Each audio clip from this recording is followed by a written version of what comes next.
What is up, guys? It is time for an MLB Deeper Dive, where today we'll be going game by game, taking you through the 9 games on today's slate, the best hitters, best pitchers, best stacks, everything you need to know to be successful today in MLB DFS. And I am Chris Spags, joined by a man who is going to assure that you'll be successful today as much as he ever can. He's a top player in DFS, the namesake of this YouTube channel, as well as everything we have at Awesemo.com. He's Alex Awesemo Baker. How you doing, Alex? What's up, man? Last night was a little crazy one where I was like, oh yes, DeGrom is rolling. This is going to be the slate winner. And then all of a sudden he's out of the game after like 60 pitches. So that's baseball. Lucky to have another chance today to take down a tournament, because stuff can be pretty tough to predict. It is a variable sport, and another man who will help give us some fresh perspectives today. Perhaps he would have told us yesterday to play Rich Hill over Jacob deGrom. Who knows? We'll never know now. He's Max Smotritskiy. How you doing, Max? Pretty good. I actually was on Kershaw at 3%. So I would have told you to play Kershaw, which turned out to be, I think he had the highest score of the slate. So kudos to me, my friends.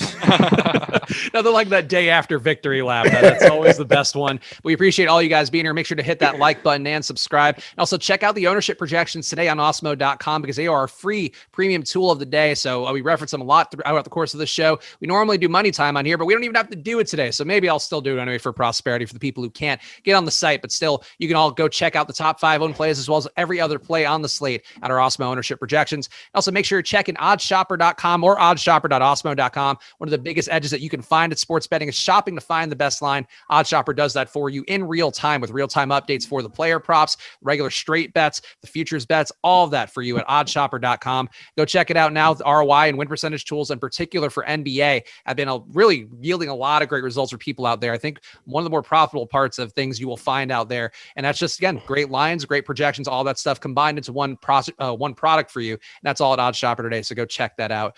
Let's get into the slate, though, because we got 9 games to hit on, guys. And the first game up is going to be an important one. Cincinnati, 4.5 implied runs against Joe Ross. And I think the Joe Ross pitching part of the equation, not going to be much of a conversation here. Projected for under 1% ownership today on Draftkings. His strikeout rate is, I guess, up a little bit from the historical sample size, up to 20.5%, but still not a great pitcher by any sort of marks you would go to roster him today at 8K on Draftkings. But Alex, the bats in this game, Cincinnati looks like they have a decent chance of being a top stack today. Slightly lower ownership than their potential here, despite the 4.5 implied runs. So unless you feel something strongly for Joe Ross as a pitcher, tell me your thoughts about the Cincinnati hitters. Yeah, I agree with you on Joe Ross. He doesn't look like anything special. So far this year, has a 6 xFIP, which is well below the league average, and he's not a strikeout guy. So I agree. We can cross him off the list here. Now, the matchup isn't bad, but so I think Cincinnati, they do have a good matchup here, and they are a pretty solid team that has really good power at the first 4 spots. The pricing is pretty high on them tonight on Draftkings, which is driving down the ownership. So I think this could be a stack to look at. Max, how are you feeling about the Cincinnati hitters? And as some of the guys in the chat are talking about, and for some reason you want some of D's nuts. Has been a great contributor today on the strategy show and now saying Ross is going to get hit hard by Cincy. Ross giving up an 11% barrel ball rate as well. So factor that in. But Max, how are you feeling about the Reds hitters? And is there anybody who jumps out meaningfully for you that you'd want to get to at that elevated price tag? Yeah, there's 3 guys for me from here. It's Winker, Castellanos, and Naquin, all the outfielders here.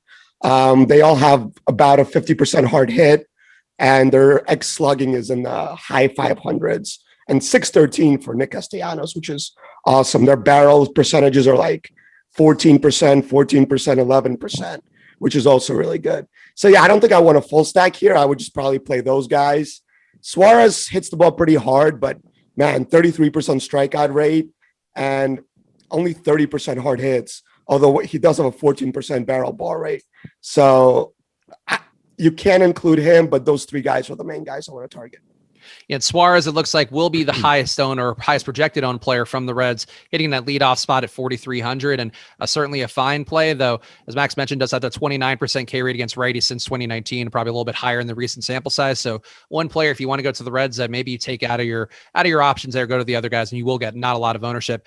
The other side of this one, another pitcher who has had better results this year, pitching not in Colorado. I guess we'll do that for a guy, but Jeff Hoffman has a 22% K rate on the year. Another guy who's maybe cheap enough to justify justify some exposure to, but doesn't look like the field will be doing that very much. Under 1% expected ownership for Jeff Hoffman. So probably the same thing where we could skip over him, Max. But tell me about the Washington hitters with a high total here, 5.5 implied runs, but a lot of ownership expected to go to the top 4 of Trey Turner, Juan Soto, Josh Bell, and Kyle Schwarber.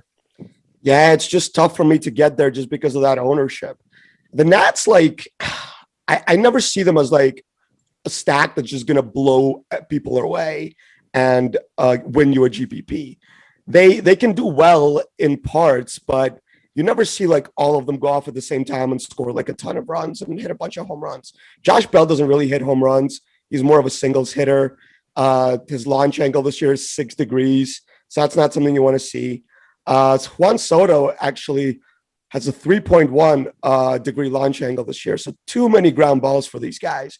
The one guy I do like to play that for power, and because he's been cheap most of the year, is Schwarber.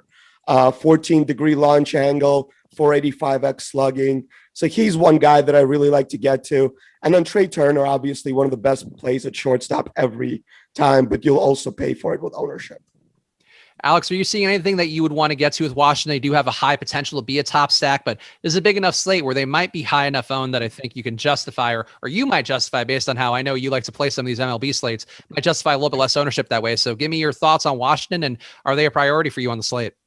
Yeah, definitely. So Jeff Hoffman, pretty average pitcher. I think he was on the Rockies before this year, so that kind of probably knocks him down a little bit in our minds. But so far this year, 4.3 xFIP, which is solid. But the main selling point is the weather here. It's going to be 80 degrees in Washington with 72% humidity. We're starting to see some of these summer conditions. So I think that's going to definitely play in favor of the bats today. The ownership is a little bit out of whack compared to the pricing and the percent chance of being the top stack. So I'm not that excited about them for that reason, but the spot does look pretty solid. Would you be willing to pay a price tag like 6,400 for Turner and 6,100 for Soto on DraftKings? It does seem like some of these guys, like this morning on the early slate, we had Ramon Laureano over 6K, which is I think a particularly baffling one. These guys at least have some bona fides to them, but are you willing to pay Mike Trout prices for these guys normally, Alex?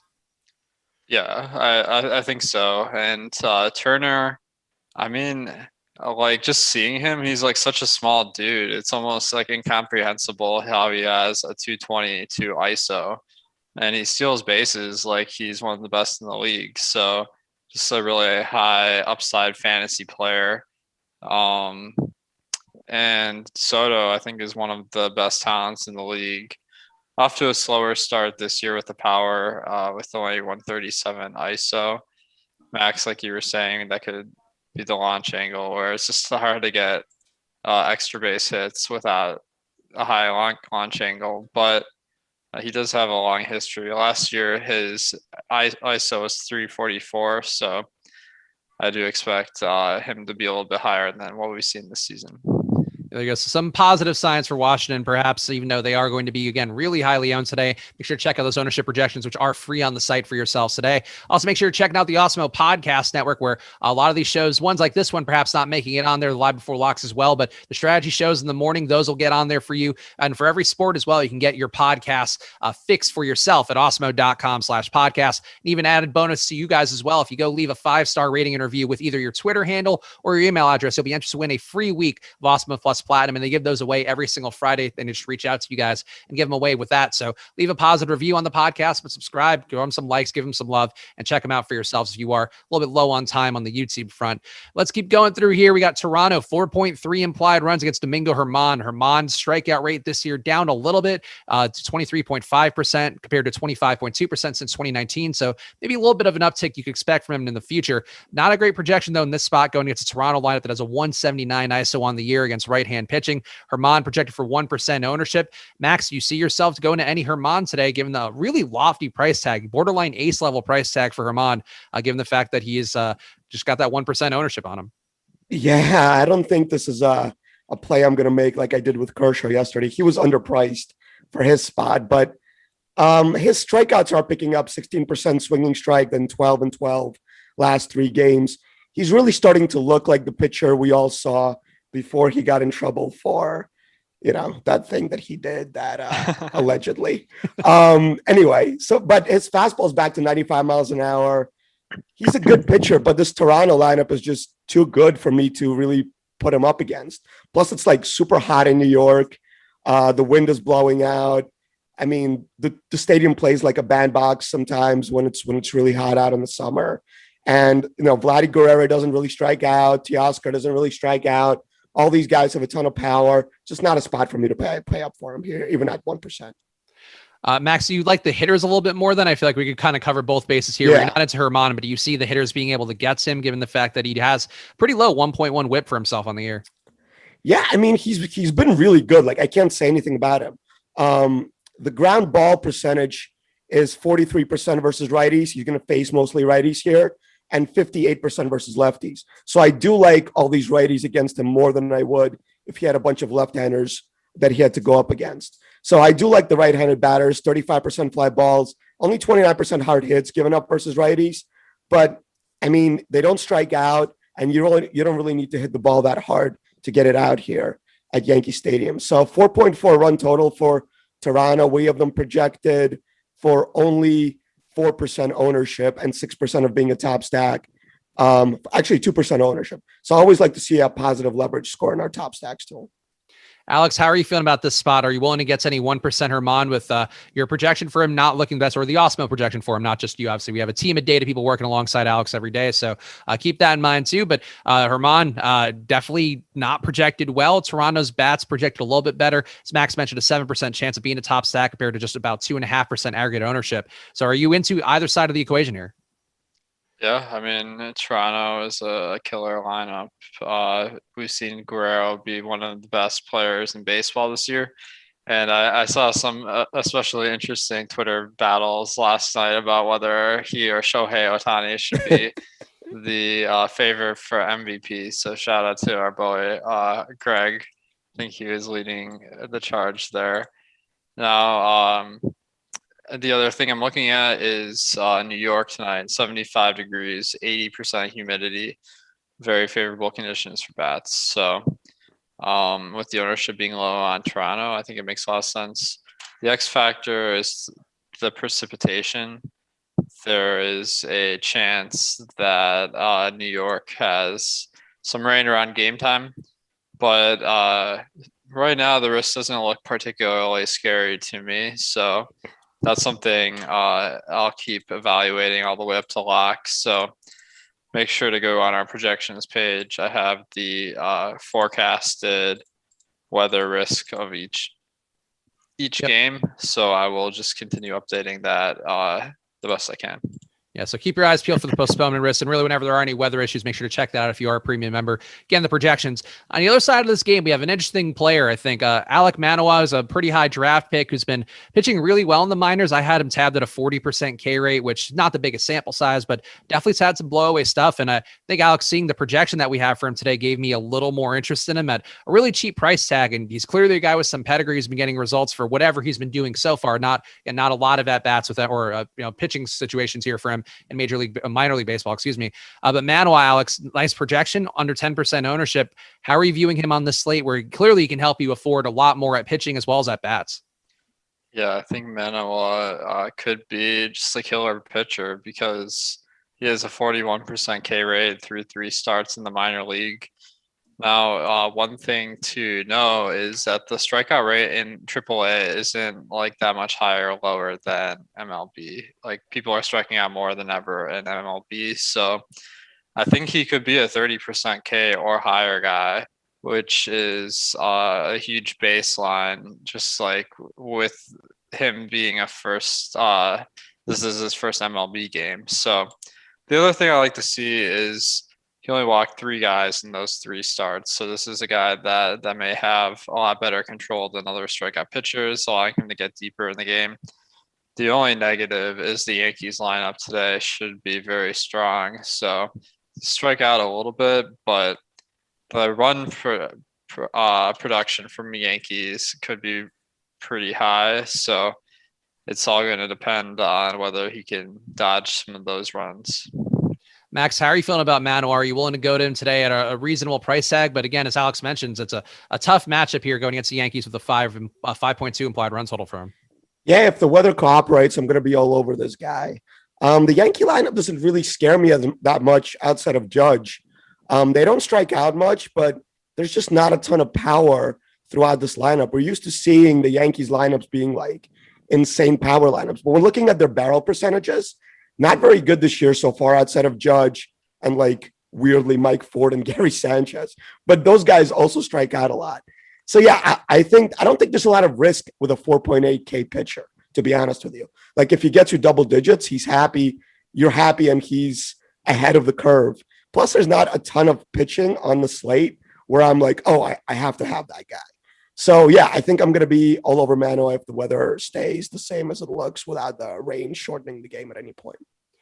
Yeah, I would agree that that's an interesting spot overall for Manoah. And I think, you're going to see him come up in an optimizer if you're using the Awesemo projections today. So keep that in mind. But definitely a play that's going to have some volatility. And Alex, I guess the bats here for the Yankees also going to be very highly owned, which I do think gives you some interest, more interest in going to Manoah, though we do normally try to leverage the other way with the bats against the highly owned pitcher. But Yankees ownership here, you're going to have Brent Gardner over 20% ownership. It looks like, though, a very cheap price tag, projecting the 7-hole. I like that. If we get to laugh like that, it's a good sign for guys' prospects.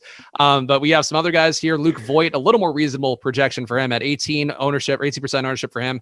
A lot of ownership though overall, Alex. So are you going to the Yankees as well against Manoah? Or are you more inclined to play the other side?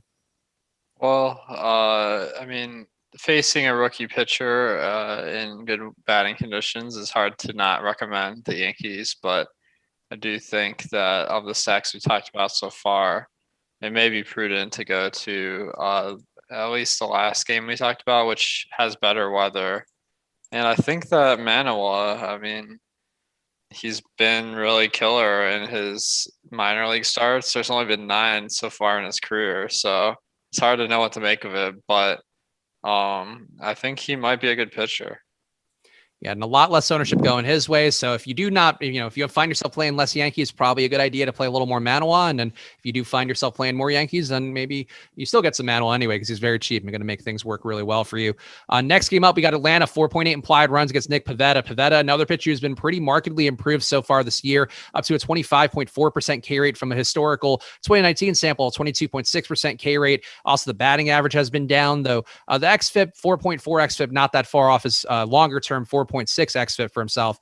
So it does seem like, Alex, maybe Pivetta a little bit of a better pitcher, but also seemingly perhaps not worth $8,700 on DraftKings with the projection that we have on him. And also the field looks like they'll be only on him about 1%, if not less. Yeah, I think are we still on Pivetta? I'm gonna go to Pivetta. Yeah. Next game with Atlanta. He's a guy that has a lot of problems with control, so that makes it a little harder for him to get deep in games. And then the matchup versus Atlanta, they're a very strong lineup. So some factors working out negatively in his favor, like in addition, playing at Fenway, Batters Park, and the humidity is high all across the eastern coast tonight. So I see a lot of negative factors. The one positive is he is decent at strikeouts, but I don't know if that's enough to make up for the other factors. So, Max, how are you feeling about the hitters going against Pivetta? We are seeing a lot of ownership projected to go to Atlanta. As Alex talked about, pretty high implied total in this game with the weather looking certainly more favorable towards the bats in this one. But you are going to see over 20% projected ownership going to Acuna, going to Freddie Freeman. Comparable amounts, though lesser amounts, going to Ozzie Albies, Austin Riley. The stack will certainly be represented, Max. So are you willing to go and walk into the spot that on paper looks pretty good, but Pivetta has been improved enough to maybe give you some scares? Yeah, I'm kind of like hating on all the chalk stacks today, but Pivetta's actually been really good this year. Only X slugging given up is 373, only 38% hard hits. Does give up a bunch of fly balls, which you never like to see at Fenway, but like his stuff is really good. He walks too many guys from the left side of the plate, 16% walks to the left side of the plate, but he's not going to really get to face too many guys from that side of the plate in the spot. It's Albies and Freeman really are the ones that scare you. And then like Sandoval and Inciarte are kind of like whatever. Yeah, obviously a really dangerous lineup in Atlanta, but I think it does make sense to go a little bit under on them just because Pivetta is a really good pitcher. We saw glimpses of it in Philly, but he had some injury problems, kind of lost velocity. I think we're finally seeing what he could have been. And, Red Sox got him for really cheap, so good for them. But yeah, I think I'm more on Pivetta than on Atlanta today. Alex, you mentioned the bats in this game for the most part in really ideal conditions for them, and the ownership does seem like it's reflecting it. Both teams have one of the higher probabilities to be a top stack on the slate, but also both projecting to be a little bit overowned. So in terms of the Atlanta and the Boston bats, Alex, which stack do you find more appealing between them? And I guess, is there anything that jumps out to you in terms of a lineup construction that could be a bit less owned? Yeah, that's a great question. Boston, I mean, it's hard to not love that 6-run total that we have today. That's one of the higher marks outside of Coors Field we've seen all year.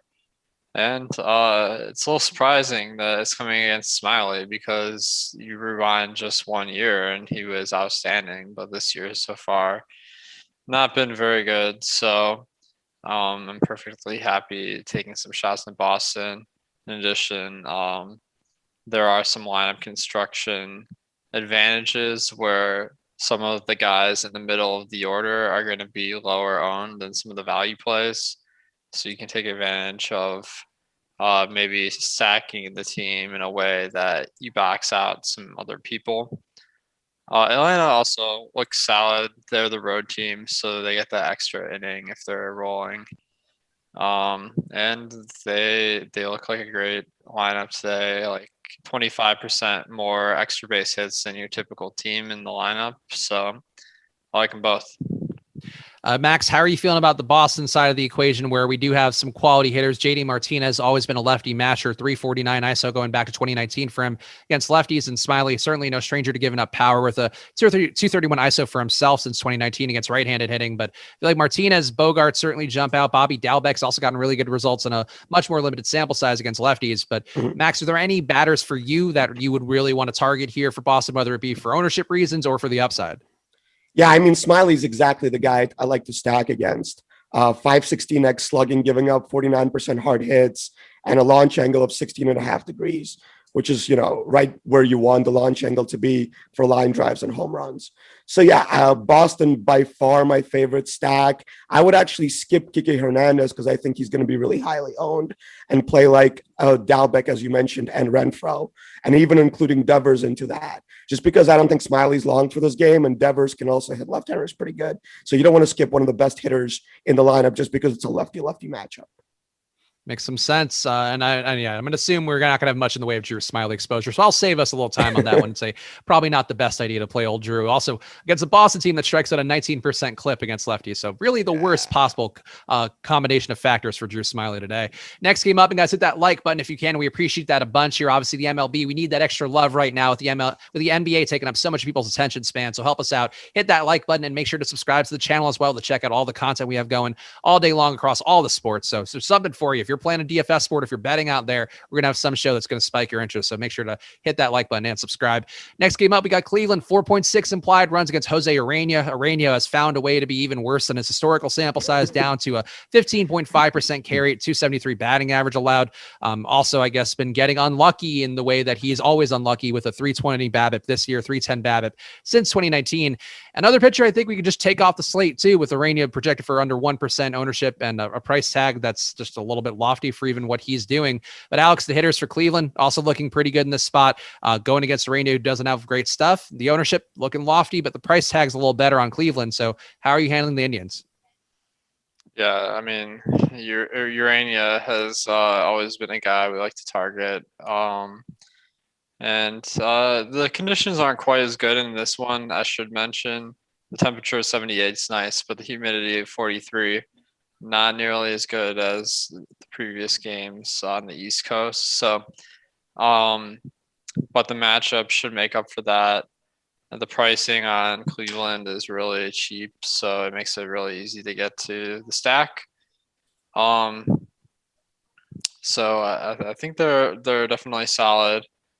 But the one thing to note is that their projected lineup just isn't the kind of talent level we are used to seeing at Cleveland. It looks like a very league average lineup. So it's really the matchup that you're targeting here.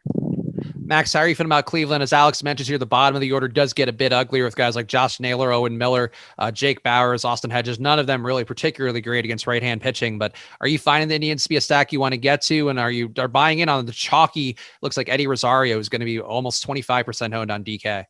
Yeah, Eddie Rosario with a 3.7% barrel rate this year is not a guy I'm going to take as chalk ever. Other than Jose Ramirez, this lineup is not very good at hitting baseballs. And even though Urena is not good, like he's a ground ball guy. Launch angle giving up only 5.9 degrees. This is a type of stack that I really always like to go under on, just because targeting a really blow up pitcher, but not a lineup that is going to give you too many home runs, too many stolen bases, and that's not going to win you a GPP. So for me, I would play Ramirez as a one-off just because he is expensive, and I feel like people are not going to get to him at 5.9K. But all these other cheap guys, they're really priced to their talent level. They're not very good. That's why they're cheap. So even against Urania, I'm not on the Indians here that much at all. On the other side, we have Tristan McKenzie going for Cleveland. He is a pitcher who's been fairly volatile, a 30.6% K rate for himself, which is pretty much in line with the 31.7% K rate that he's had since last season.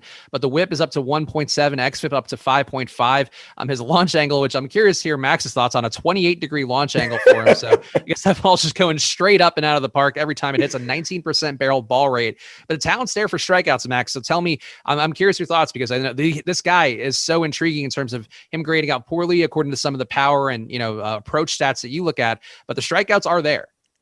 Yeah, I mean, he throws like almost all sliders and curveballs. His fastball is only 91, which you don't really expect from a young guy coming up. Usually these guys are hard throwers, but he doesn't have a good fastball. His fastball is kind of just like a show me pitch, and then he relies on the breaking stuff to get people out, which is why he's so volatile, right? So like when his breaking stuff is on, he's pretty much unhittable. When it's not, he walks a lot of guys and he gives up a lot of power. So going against this Detroit lineup, he's really interesting at his ownership percentage, because we only have him projected at 10% and 11% of being a top two pitcher today. So I always like to see like a positive score there when you subtract one from the other. So I am interested in him at 7.5K. The Detroit lineup, I think, is the highest strikeout lineup we have in the majors right now. I think they're striking out right around 28%.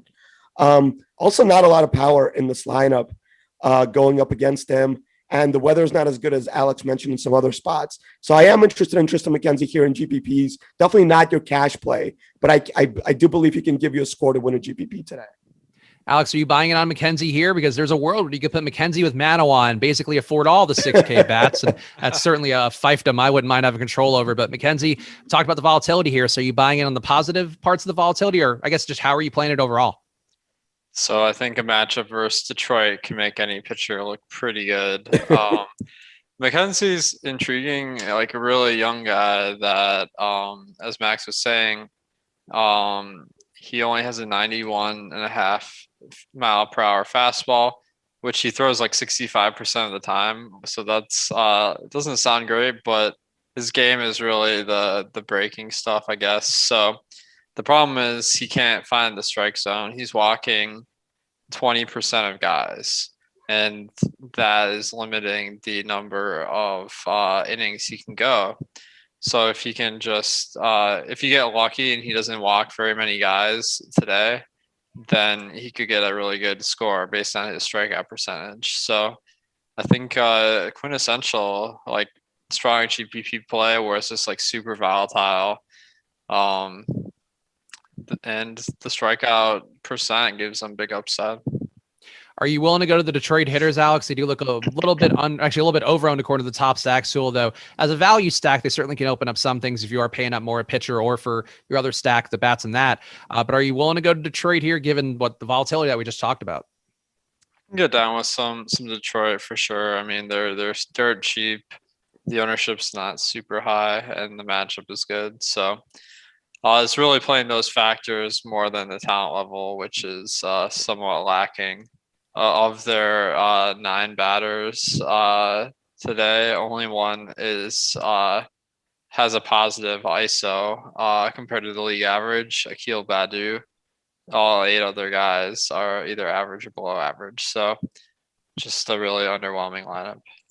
Max, are you a little more into the Detroit Tigers here, given that not a ton of ownership, though a couple guys here are going to be a little higher owned, and they do look a little bit over leveraged on the top stacks tool. So are you willing to go there against the very volatile Tristan McKenzie?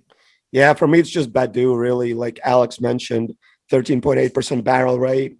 I can see him hitting a home run here just because so many fly balls that Tristan gives up. But I don't want to play stack here at all.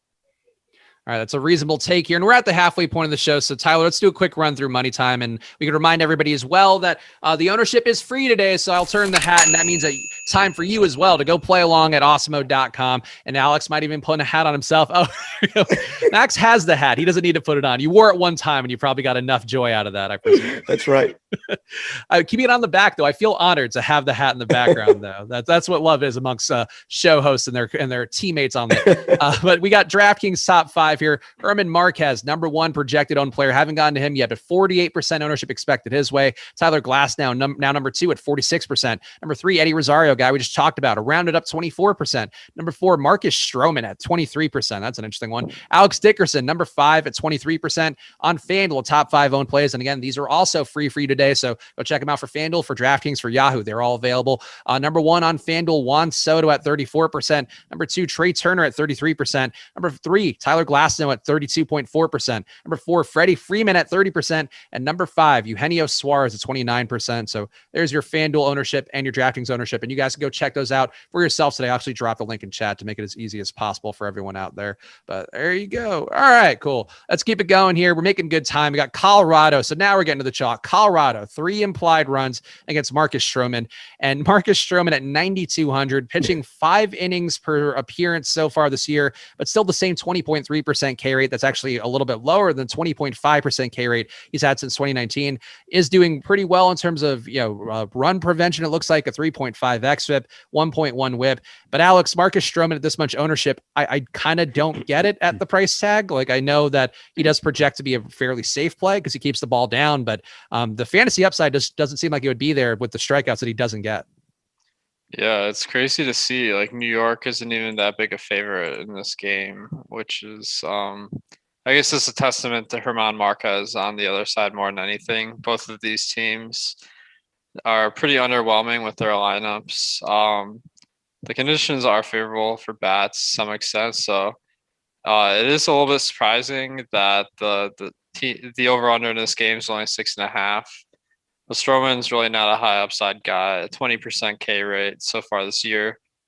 Colorado is an epic matchup, though, because, I mean, they are probably one of the top 5 worst offenses in the league. So, I agree. I don't see much reason to go to Strowman here, but I certainly don't hate the idea of taking a pitcher against Colorado. Max, you willing to go to Strowman at all here, given that Colorado is bad, a 67 WRC plus in the year against right-hand pitching. So they're really not creating runs, and Strowman does prevent runs pretty well. So maybe there's some pathway for him to just get there through a sheer collection of innings.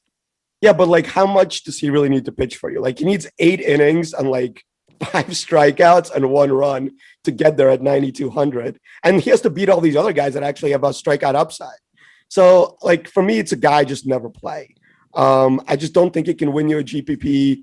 I think people really like try and find safety at pitching, which I don't really even think exists in current MLB. Just everybody swinging for the fences. There's a ton of strikeouts. Don't go for the safety. Go for the upside. Play guys like Mckenzie and like what's his face, Manoah. Yeah. Instead of Strowman, and just embrace the variance. Yeah. So like, I'll never understand a play like Strowman. If he's super chalky, I'll even like play a guy like McMahon at 4.4K, just because I feel like McMahon can hit anybody at this point. He's one of the best hitters in the league. His stuff looks really good. So I really like to target like 1 or 2 guys from the Rockies that no one's going to own against a really chalk pitcher.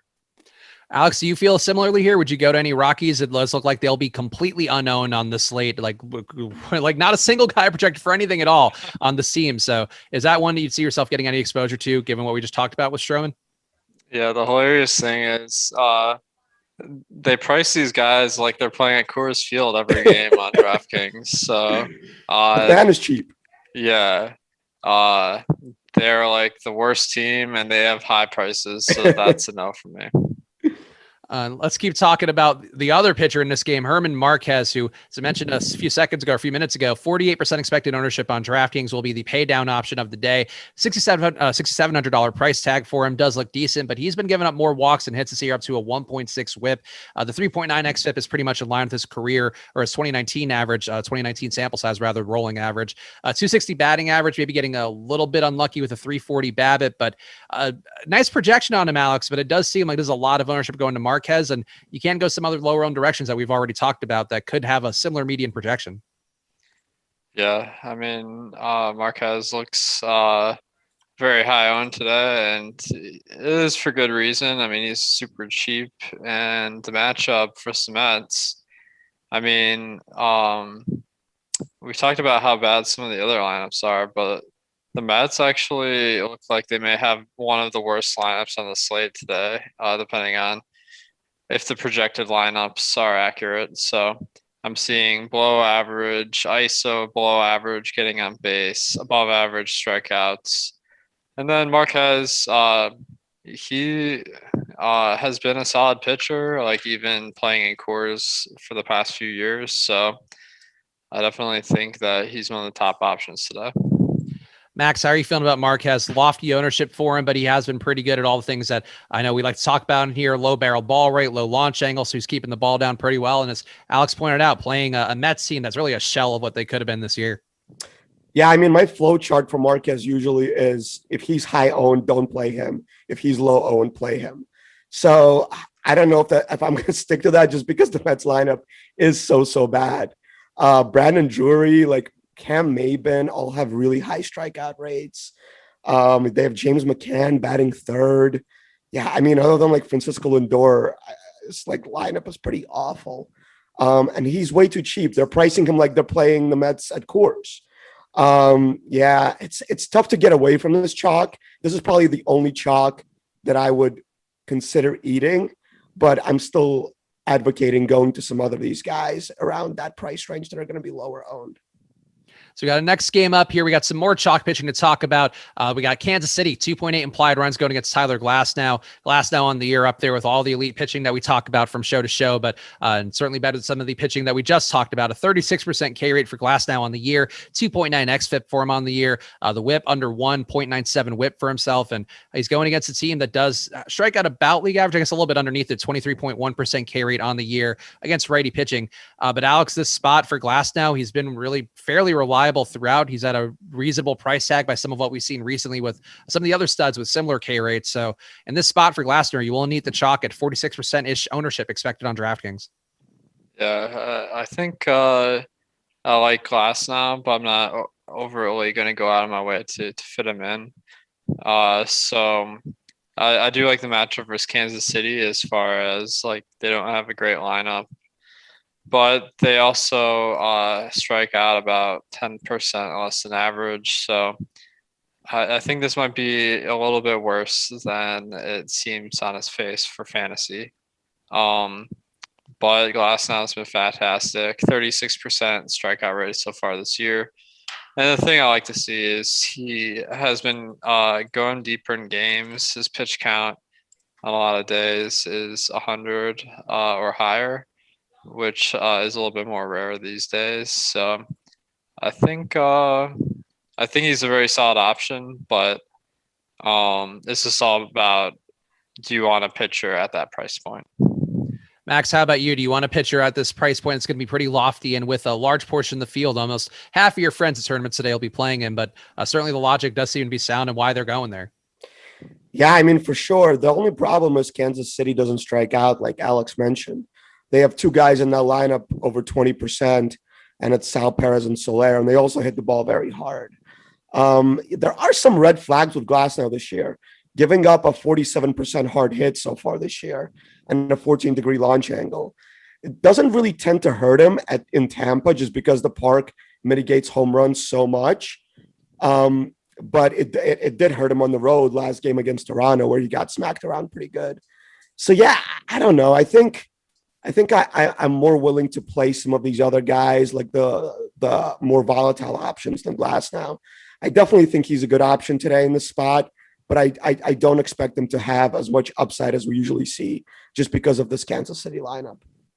On the other side, we have Mike Minor going with a reasonable price tag at him, a reasonable projection as well, but a pitcher that doesn't seem worth much more than the field's 16% expected ownership, but is facing a team in Tampa Bay that strikes out at a pretty good clip against lefties, a 30.5% strikeout rate for themselves as well. The lineup that they have today, which has been confirmed, looks like they have about a 28% aggregate K rate as well, 7 guys that strike out over league average. And Minor, Max, it does seem like he's gotten decent enough results, actually better than his historical sample size, up to a 25% K rate. Swing strike rate and chase rate maybe indicate that's not going to last, but still just an effective pitcher facing a team that's not been great against lefties. So you want to get some Mike Minor in your life today? Yeah, I really like Minor, especially in this park. His problem is home runs. So if in a park that mitigates home runs and with how much the Rays strike out, it's like the polar opposite option of what we have with Glasnow and the Royals. So for me, I think Minor makes a really good GPP option. We only have him projected for 16% ownership. And anybody in that range and a percentage of being a top 2 pitcher of 14%, pretty close to me. I really like going over in that 16% in my lineups today. And then the Tampa Bay hitters, I feel like we can hit on them quickly here. They have certainly gotten some results. Randy Arozarena has also been quietly kind of a monster. I feel like he and Adolis Garcia, 2 newer names that people just need to start tracking a little bit more. But 295 ISO for him overall against lefties. Just looking pretty strong. And Max, are you willing to get yourself any of these Tampa Bay bats? I know the park factors we talked about here, not going to be anywhere near as favorable as some of the other conditions, but they've gotten there from time to time as a stack. So I'll throw it out to you. Yeah, I mean, my favorite bat here, Mike Zunino, guys, 605 X slugging, launch angle of 30 degrees, which is insane. Like when he makes contact, it goes far. And against a guy like more of a contact pitcher like Minor, I do like to target like guys like Zunino that strike out a lot and can give you home runs, especially in that catcher spot at 3,700. I think he's a good option. Yeah, Rosarena actually probably hitting above what he's projected, only 360 X slugging, only 3 or 4 X WOBA. So getting a little bit lucky on the year. Obviously, all the talent in the world still. But yeah, I think my favorite guy is probably Zunino in the spot. Yeah, certainly a catcher with some pop. Alex, anybody else who stands out to you amongst Tampa Bay? Are you not a high probability to be there as a top stack today? And they do have the strikeout. So is this a team that you're into or mostly avoiding? I don't hate Tampa because they do have some talented hitters like you guys are talking about.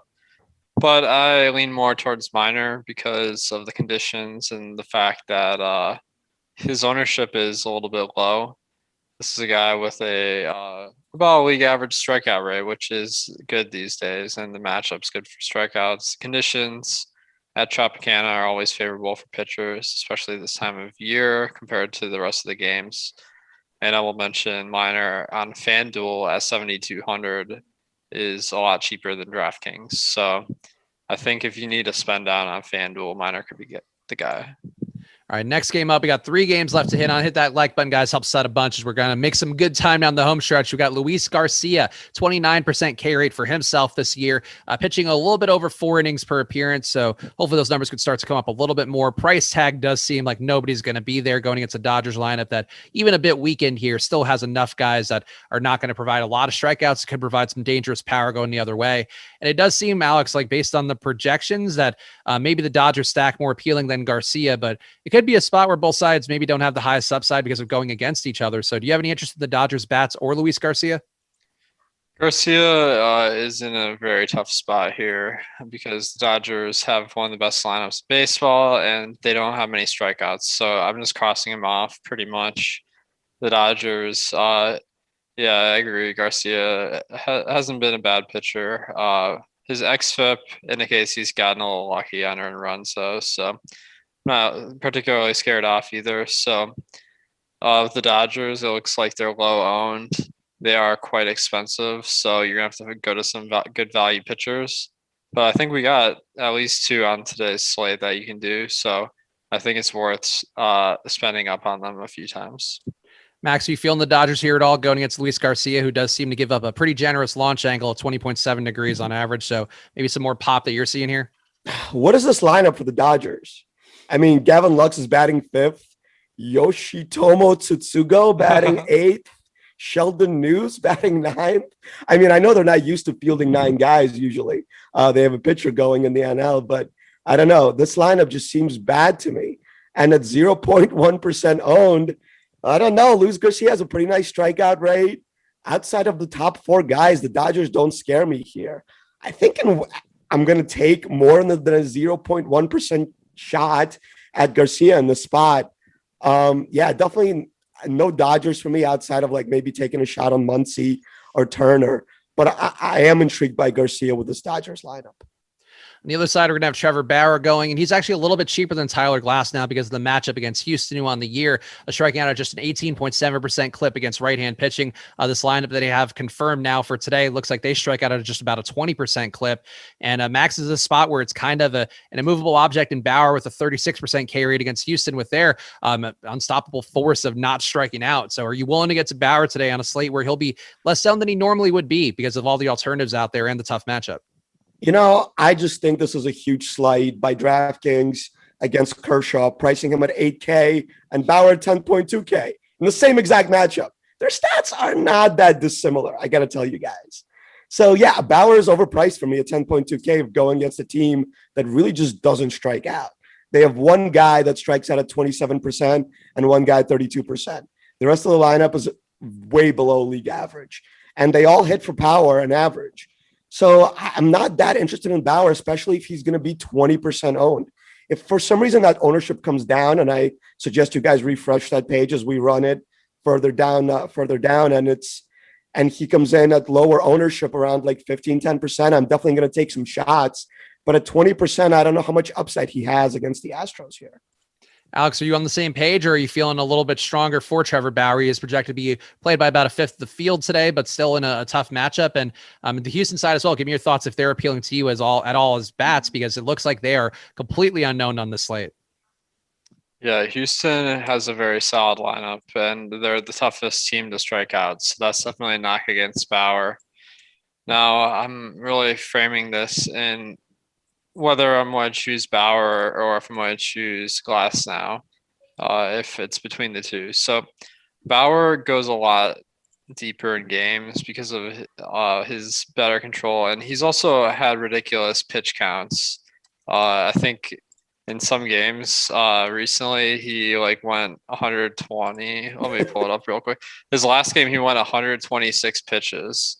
The 2 games before that he went 113 pitches. So I'm not projecting that many, but that is something like I don't think any other player in the league really does. So I think when you factor that in, like, okay, he's gonna get a few less strikeouts per player because the Astros don't strike out much, but he's starting at 36%. So I don't think there's too much difference between him and Glass now as far as their prospects today. So I think I might be willing to make the pivot to get away from some of the Glass now ownership.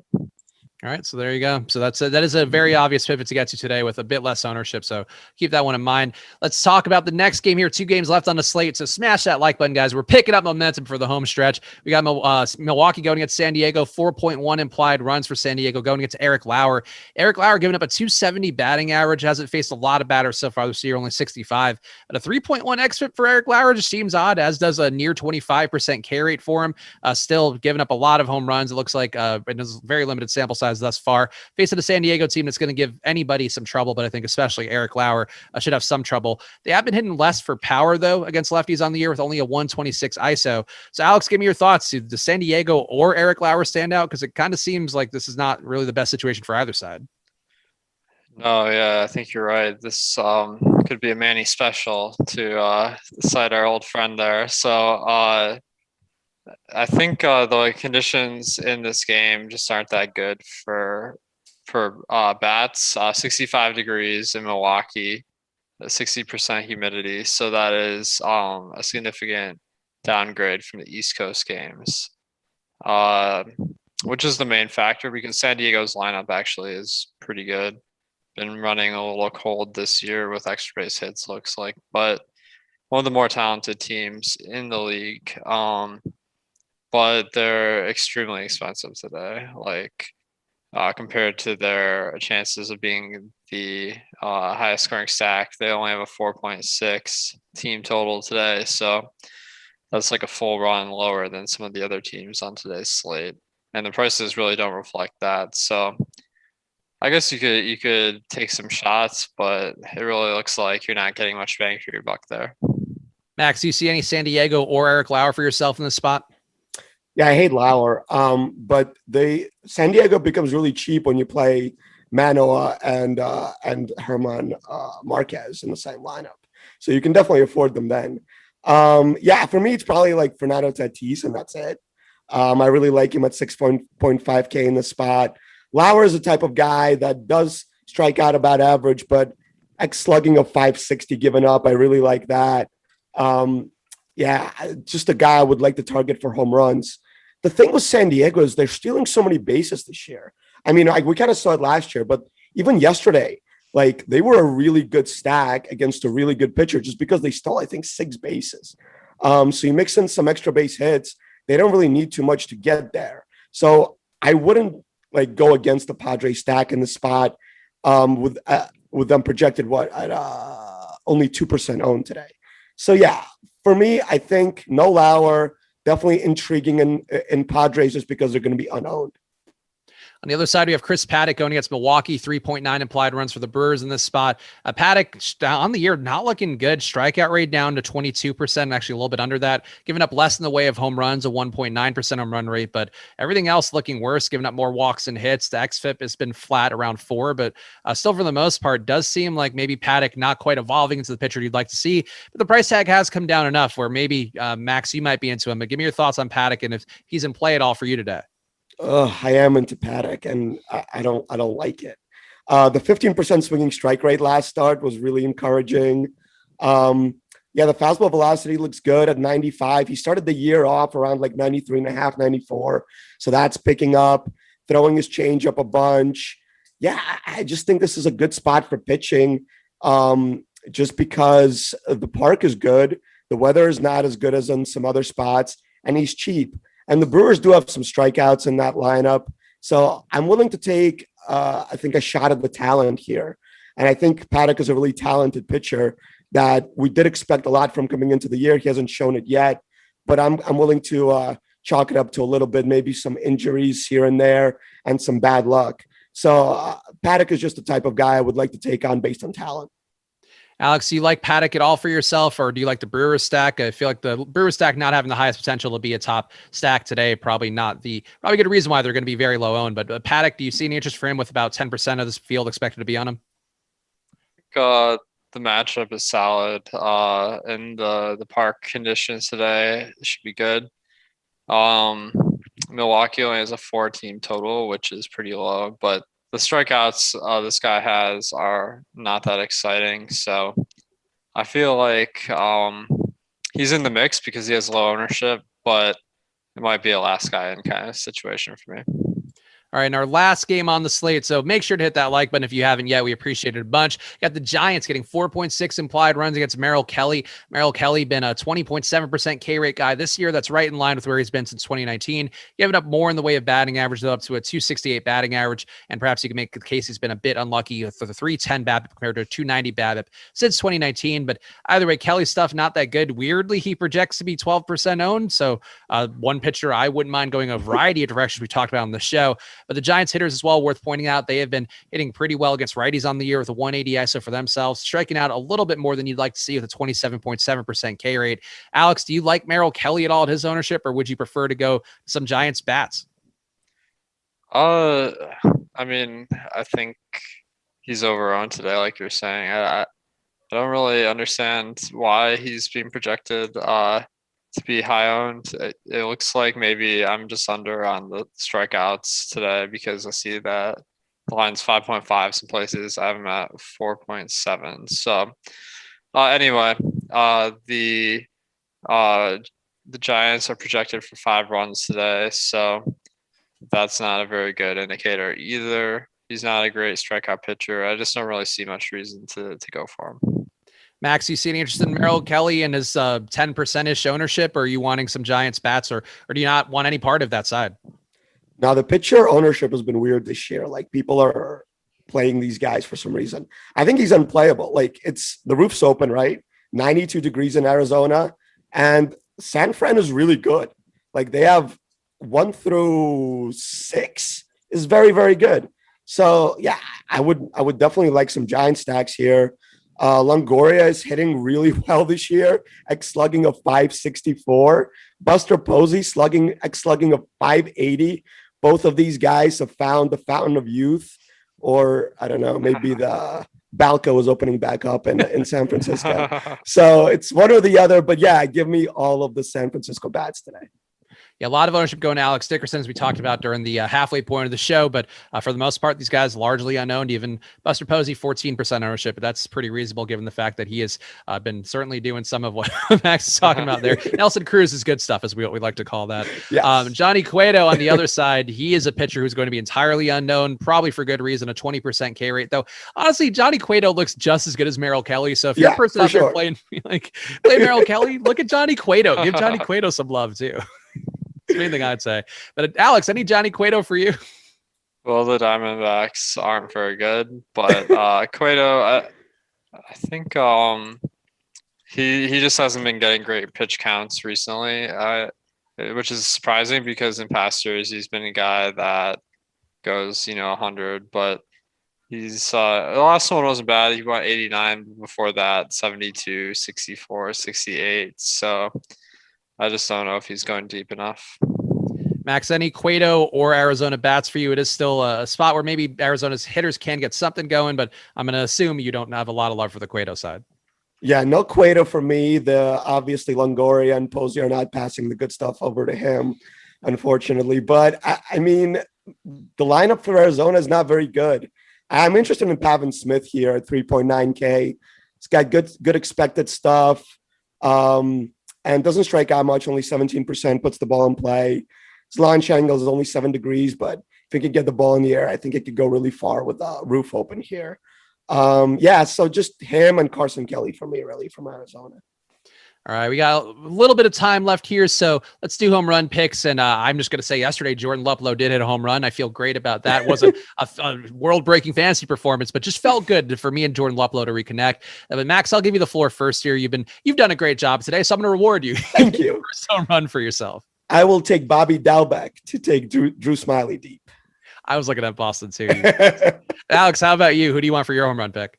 I'll roll with one of the Detroit rookies, Akil Baddoo. Nice. So interesting. I'm going to go to Rafael Devers going against Smyly. Lefty spot, nice. Maybe not the best, but Smiley's been hit really hard by lefties. So hopefully that one pays off. Make sure you go follow Max on Twitter at DFX Max. That's the edgy version of it. DFS Max. Follow at Awesemo DFS as well. Follow at Chris Spags. Follow at Awesemo_com. Make sure you're following that one, especially to get all the giveaways, all the stuff that's going on in there, in addition to all the content we are putting out in a given day. We appreciate you guys for being here. Hit the like button and subscribe button before you go. We'll see you guys again soon. Enjoy your days. Good luck.